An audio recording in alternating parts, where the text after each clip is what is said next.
நான் பிரியங்காவை நம்பி ஏமாந்துட்டேன். இனிமேல் அவ என்னோட வாழ்க்கையில இல்ல அப்படின்ற மாதிரி நம்ம ரோஜா பிரியங்கா இருக்காங்க இல்லையா, அவங்களோட ஹஸ்பண்டான ராகுல் இந்த விஷயத்த ஷேர் பண்ணியிருக்காரு அவரோட சோஷியல் மீடியா பேஜ்ல.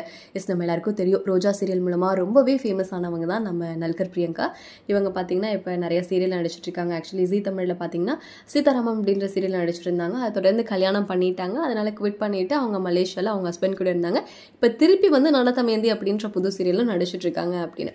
ஸோ இவங்க ரெண்டு பேருமே ரீசெண்டாக மலேசியாவில் கல்யாணம் பண்ணிக்கிட்டாங்க. யாரையுமே இன்வைட் பண்ணாமல் ரொம்ப சிம்பிளாக நடந்திருந்தது. அதுக்கடுத்தது ரெண்டு பேருமே சேர்ந்து நிறையா விளாக்ஸ் பண்ணுறதாகட்டும், நிறையா ரீல்ஸ் அப்படின்னு சொல்லிட்டு சோஷியல் மீடியா ரொம்ப ஆக்டிவாக இருந்தாங்க.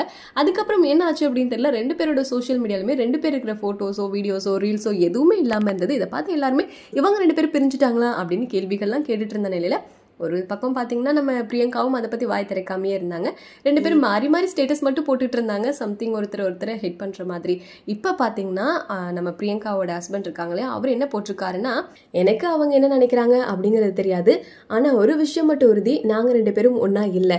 இது வந்து எல்லாருக்குமே கிளாரிஃபை பண்ணியிருக்கோம் அப்படின்னு நான் நினைக்கிறேன். எனக்கு லைஃப் இருக்குது, எனக்கு ஃப்யூச்சர் இருக்குது. என்னை பொறுத்த வரைக்கும் வாழணும், வாழ விடணும், அவ்வளோதான். நான் வந்து இந்த டெம்பரரி பீப்புளையும் ஆக்டர்ஸையும் என்னோட லைஃப்பில் கன்சிடர் பண்ணிக்கிறதே கிடையாது. I live in peace, let me live அப்படின்னும். அண்ட் இன்னொரு ஸ்டேட்டஸ்ல என்ன போட்டிருக்காருன்னா, note I am not single அப்படின்னும் போட்டிருக்காரு. இதுக்கு ரிப்ளை பண்ற விதமா நம்ம நல்கர் பிரியங்கா என்ன போட்டிருக்காங்கன்னா, என்னோட மாரல் லைஃப் அப்படிங்கிறது ரொம்பவே சிம்பிள்.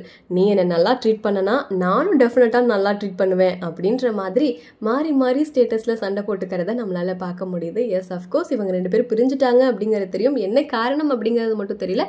ஸோ எஸ், இதை பற்றி நீங்கள் என்ன நினைக்கிறீங்க அப்படிங்கிறது கமெண்ட்லேயும் கூட ஷேர் பண்ணுங்கள்.